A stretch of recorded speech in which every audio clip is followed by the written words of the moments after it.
Isang araw, habang tahimik na namumuhay ang mga tao sa isang maliit na nayong nasa tabi ng dagat, ang katahimikang ito ay biglang binasag ng mga mapanghimagsik na sirena. Kilala ang mga sirena sa kanilang angking ganda at nakakaakit na awit, ngunit sa pagkakataong ito may masamang balak ang daladala nila.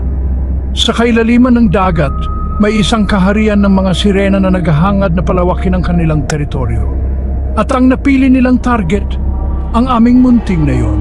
Dahil sa takot, wala nang nagawa ang mga mangingisda kundi magtago. Mula sa dagat, isa-isang umahon ng mga magigiting na sirena. Kumikinang ang kanilang mga buntot sa liwanag ng araw.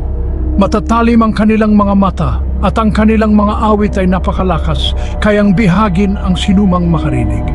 Nanginig sa takot ang mga bata, nagtatago sa loob ng kanilang mga tahanan. Nagtipon-tipon ng mga matatanda sa gitna ng nayon, balot ng pangamba. Walang awa ang mga sirena, walang ligtas sa kanilang pananakot.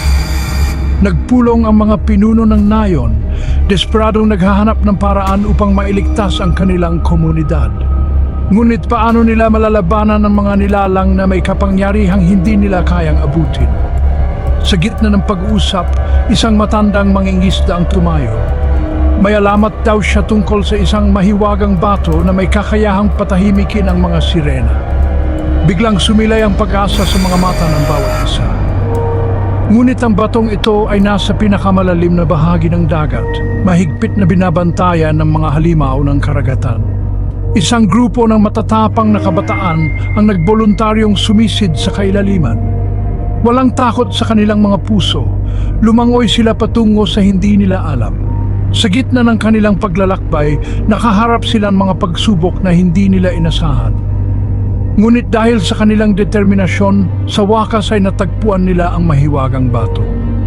Sa kanilang pagbabalik, ginamit nila ang bato upang supilin ang mga sirena.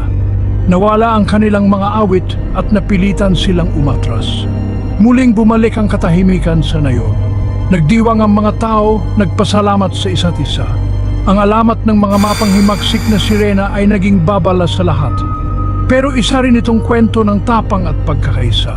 Sa harap ng panganib, nagtagumpay ang nayon dahil sa kanilang katatagan at pagtutulungan. At sa kailaliman, ang mga sirena ay muling nagtatago, nagbabantay, naghihintay ng tamang panahon upang muling sumalakay. Hanggang sa muli, mga kaibigan.